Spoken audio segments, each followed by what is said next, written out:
Heck of a college basketball game, that's for sure. I give Delaware a lot of credit.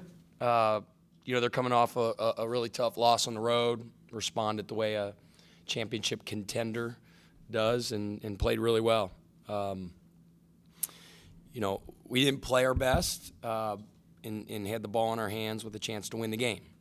And the fact that we didn't play our best is a credit to Delaware. I thought they defended us really well. They did a great job of touching the ball, being sticky in their gaps. And instead of making the simple play, I think we tried when we drove the ball to do too much, and it led to a lot of unfortunate turnovers. Can't beat a good team who was picked number one in the conference and have 18 turnovers and 11 in the second half. That just those type of things can't happen. But having said that, still had a chance to win the game at the end. John's an unbelievable competitor. It was killing him not to be on the floor. Comes out tonight, plays his butt off, and like all great competitors and winners are, he's devastated in the locker room. I walked right in, I looked him in the eye, I said, "I ride or die with you every day of the week." And everybody in that locker room will do the exact same thing.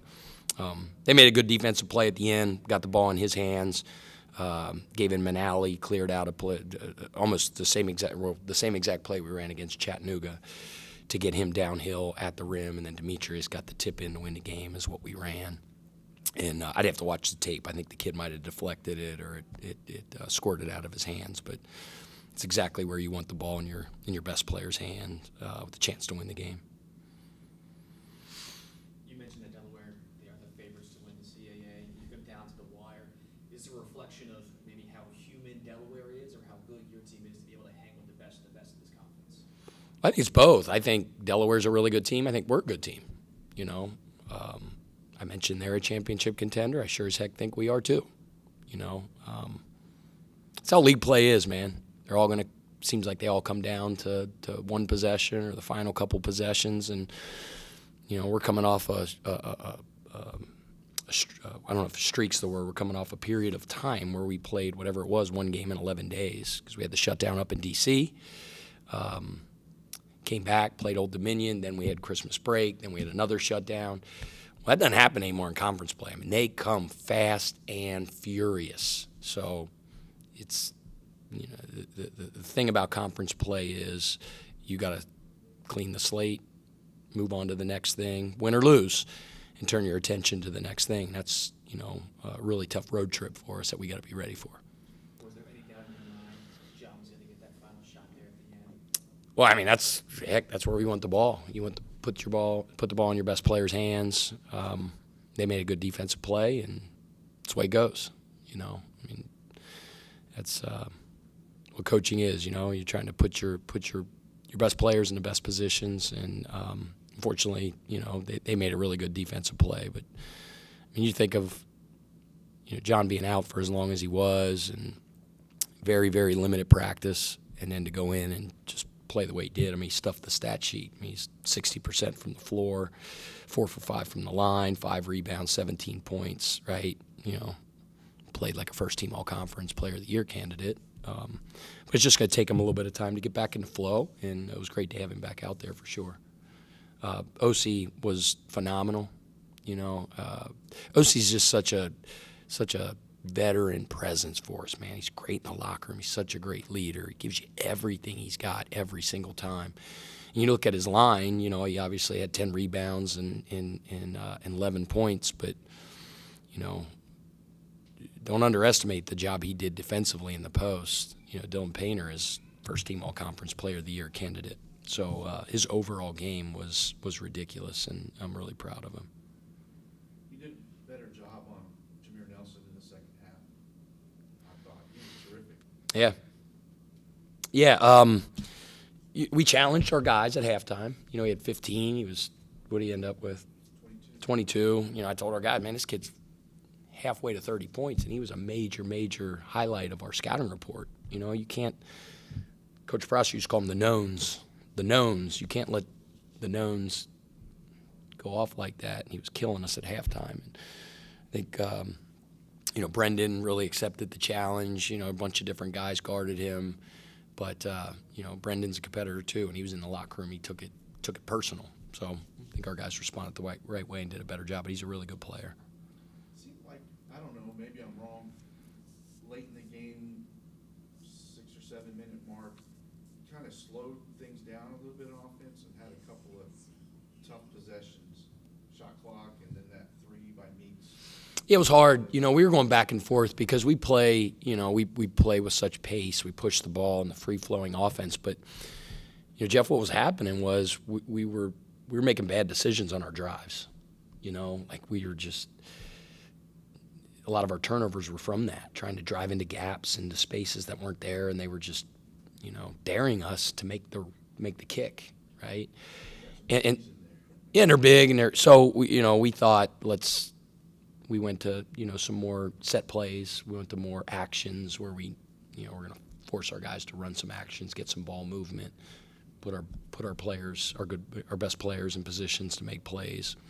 You know, I got to go back and watch the tape, but that was just because we were turning the ball over. We wanted to settle our guys down and give us some things to run. So they did a good job of defending us. I think Rain was 0 of 6, and you ran a play for him out of that timeout, and he hit it. You have confidence that it's going to start going in again? Absolutely. Yeah. I mean, it was back when he made $1 million in a row. You guys were asking me, well, there, and I go, man, well, there was a time in the preseason where he wasn't shooting it well at all. It wasn't going in a lot. And the thing I told you guys was, he's the same. He's the same, whether he made 20 in a row or he missed 20 in a row. It's like that closer in baseball mentality that I don't have, that most people don't have. But great shooters, just like great closers in baseball, have a short memory. Next one's going up. And it did, and it went in. It was a big shot for us. Do you like where your rotation is? Well, you know, it's in flux, right? I mean, we've had all these injuries. Nick Farrar's on the, you know, Nick Farrar's on the COVID list. Can I say that or whatever? I mean, so, you know, Nick's out. John's been out.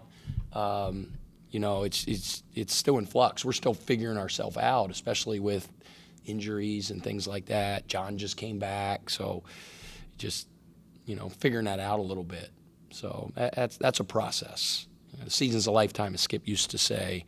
We're gonna keep responding to games and adversity and good things that happen, bad things that happen, and you know, we had coaches out. Brian Cloman's been out with COVID. He's our defensive coordinator. He's back. Coach Davis is out. You know, there's like a bunch of moving parts right now. But you know what? Everybody's going through that. We're the norm, not the exception. So it's just one of those unique times. And then you throw in some injuries. It's just adversity that teams face that you got to deal with and figure it out, which is what we're going to do. Conference play. They come fast and furious, clear the slate, next thing. That's the challenge that I have and my staff has with our players, getting them ready to get on the airplane, go up east. Well, yeah, you got 2 road games.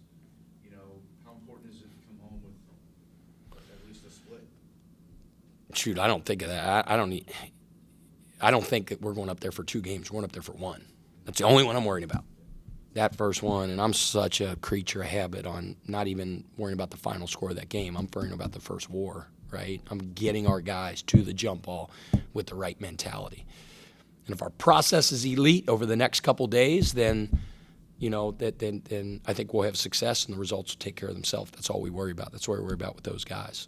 Whether we had an exhilarating win like we did right before going to Christmas, and there's jubilation and there's water bottles going everywhere, and we're going, or it's a distraught locker room where guys are really, really disappointed. It's the next thing, and that's the challenge for me as a coach, and I'm looking forward to it. How battle-tested would you say your team is, considering how physical a game like that was, and as close as some of these games have been? All of our games are close as heck. Yeah, I mean, that's a great experience. It's nice to gain experience when, you know, when you blow them out by 1 and not get blown out by 1. You know what I'm saying? That's what we did against ODU. We blew them out by 1. Well, tonight we got blown out by 1, and it hurts.